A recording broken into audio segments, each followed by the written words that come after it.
One half of basketball. 2 games. Game 6 and 7. One half of basketball. We just didn't have the same energy that we had in that first half. Our pace. So it's extremely frustrating. Adam Swilling, Sports Radio 610. Was there a point in the third quarter where it felt like it was starting to get away? Not really.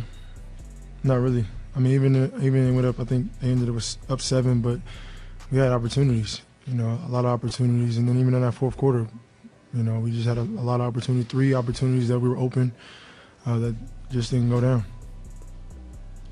Tim McMahon, ESPN. How hard is it to deal with the what ifs with Chris going down? We don't even think about that.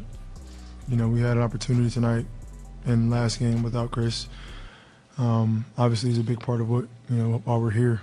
But we had opportunities, especially in that first half, both games. Sports ESPN. Klay picks up 3 fouls right away. You guys are totally dominating the offensive glass. They're turning it over almost every possession. Why is it so difficult when a team plays so out of character like they did tonight early? Why is it so difficult to put that team away? I think it's the same thing for us as well. You know, they got 4 All-Stars on their team. That helps. But, you know, they got a system. They got the players, and, you know, they execute. Yeah.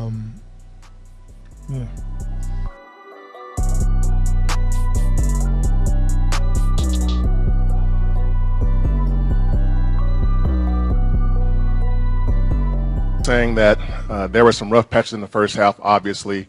He said that you guys could have splintered, he said, but you didn't. Got it together and came back in the second half. What did you feel going on out there? Because you can see that there were some issues going on. Yeah, it was. I think everybody was just excited and to play and wanted to win this game so bad. Sometimes when you want it too much, you get in your own way. And I know all about that, especially after games 4 and 5 for myself. Personally, I felt that way. So I could see that in our team a little bit, and once I seen that, we all kind of knew what that was, and we just tried to fight through it. We knew they were going to come out with a lot of energy, especially at home, Game 7, and they played well to start the game. So we just tried to fight through it and know that it's just a phase, and if we can work through it and get out of it, we'll be fine coming down the stretch.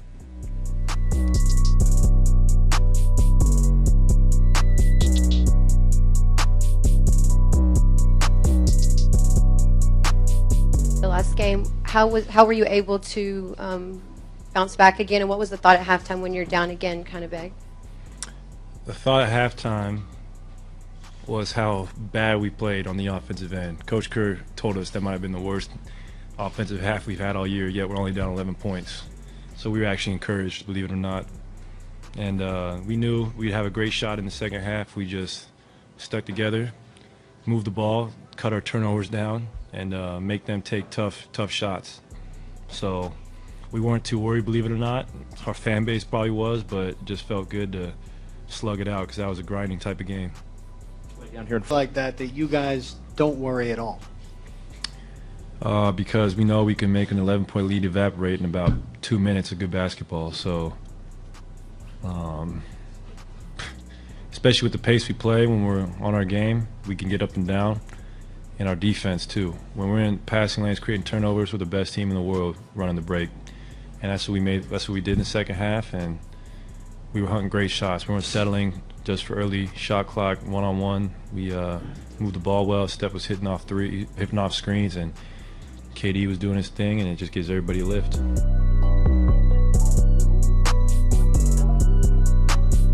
We just had to weather the storm a little bit, especially in this building.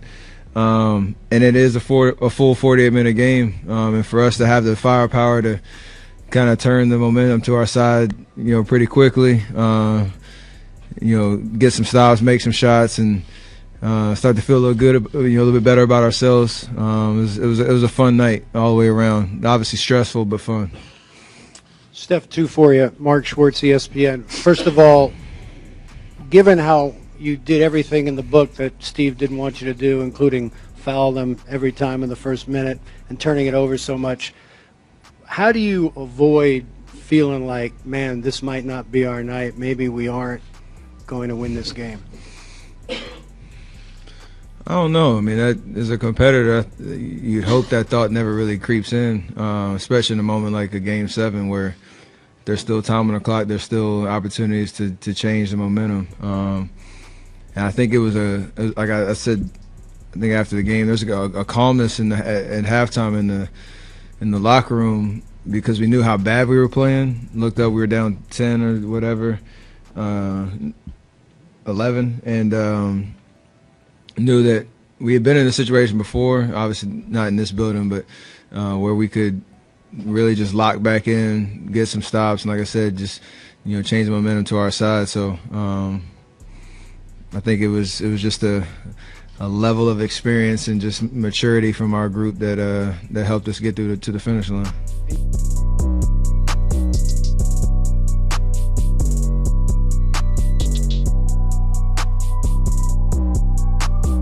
One was good, neither was theirs, but they just made, they made a higher percentage. We did a pretty good job in the turnovers. We did everything well except they outshot us. They were 16 for 39, we were 7 for 44. That's kind of the tell of it. And when they make the little runs, we have to be able to hit threes to keep them at bay, and just couldn't do it, or didn't do it.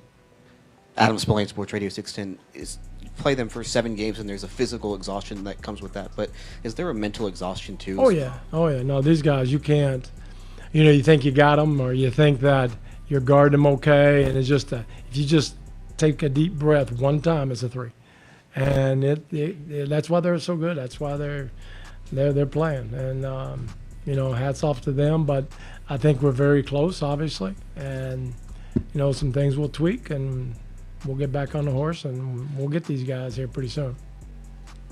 Kelly Ego, ESPN Houston. Coach, you guys had a great year, and there are things to build on. So what do you tell your guys in the offseason as a message? Well, I mean, obviously, Golden State has set the bar for the whole league, not just us. We know where we have to go. We feel like we're really close, and we just need a good summer of work, good summer of, we turned it on defensively, I think, from the All-Star break on. That will not slip. We'll get it even better there. And so, I mean, I'm obviously optimistic just because the guys we're dealing with and the winners, and we keep knocking on the door. It'll eventually open. Mike Houston Chronicle. You've influenced the NBA to shoot more three-pointers, but you also have not yet coached in the NBA Finals. Does a game like this make you lose some confidence in relying on three-point shooting? No, because the other team's doing it. It would be different if they were. No, not at all. No, that's what you do. That's where the game's going. Now, I lost confidence that, we should have made some more. But, hey, no, I don't lose confidence that. I don't even – no, we got the right formula. It's got to execute it. We got to do a little bit better. And it'd be nice if they would help out a little bit, but it seems like they're not. So we'll get better.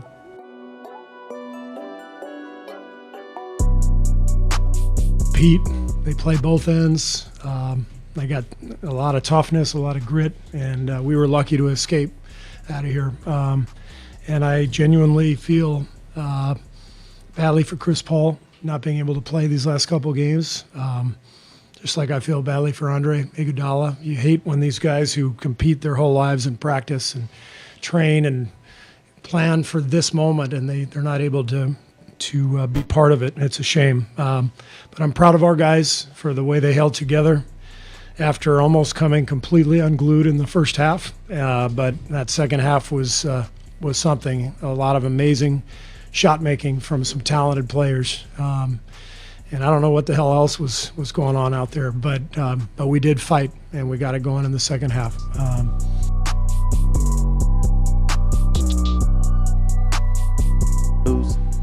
After Chris Paul got hurt, they obviously had to compact their rotation.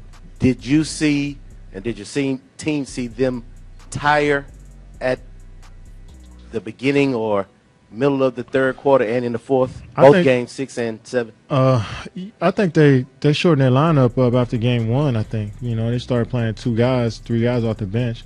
They played 8 guys tonight, really 6.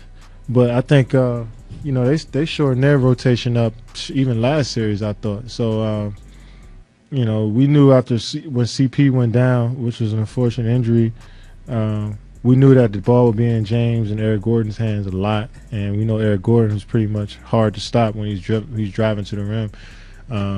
It felt like CP was out there, minus the passing and the craftiness and stuff. That Eric Gordon is just a straight scorer, go get to it. But we knew that even with CP out, they got two guys with the shooters they had around them that can pretty much score on our bigs or small guards. So we still had our work cut out for us either way. But after a while, we just stayed in front of them, and some of those shots they were hitting early on, they started to, get a little short, and that's when we knew we kind of, if we continue to play that type of defense, we'll come out with a W.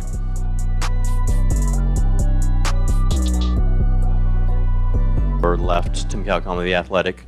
What were you thinking and doing during the first half? Could see some of the things that you were calling timeouts and not happy. Yeah. But were you thinking we've lost it? I mean, what was your confidence level at that point? I was thinking of resigning. That was my first thought. I walked in at halftime. I said, I don't even recognize this team. We've been together for 4 years. I didn't recognize the group that we were seeing, but sometimes you forget. Game 7, you get some nerves, and there's so much nervous energy, and but it was really, I don't know how else to describe it. It was a bizarre half, but I knew how tired Houston was. The way they play with James running so many screen and rolls, that's exhausting. And and then he's got to go down to the other end and guard Klay, and getting switched off onto Kevin or Steph. It's tiring. And so he had such a big burden on his shoulders. And we just wanted to maintain our defense, or get our defense going, and hope that the fatigue on their side would be a factor. And I knew our guys would make some shots. We got a lot of guys. Obviously, we have 4 All-Stars. We might have the 3 best shooters in the league. So I knew we'd score, but we had to corral them and wear them down.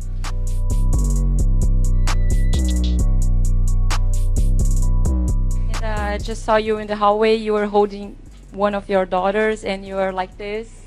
And can you share your thoughts at this moment? This is a special moment. This is we talked about it leaving this building after Game 5. This was a part of our story that we hadn't been through before. Our backs against the wall, not having home court advantage, needing to win 2 games to keep ourselves alive, and this is a true testament to how hard it is to get to the finals, how hard it is to have a chance to play for a championship, and I think as well a testament to how great Houston is as a team, and the fight that they put up this whole series to try to take us out of our game, and to really challenge us all the way down to the fourth quarter of a Game 7. And there's a lot of just built up anxiety, I guess, about this moment. And when you walk off the court with a win and get this fancy hat, it's a good feeling. So we had to work for it, and you got to appreciate the moment. Somebody asked, like, 4 years in a row, getting to the finals, do you appreciate it? And yes, because it's really hard. And so all the smiles and embraces you have with your teammates, your coaches, is well deserved.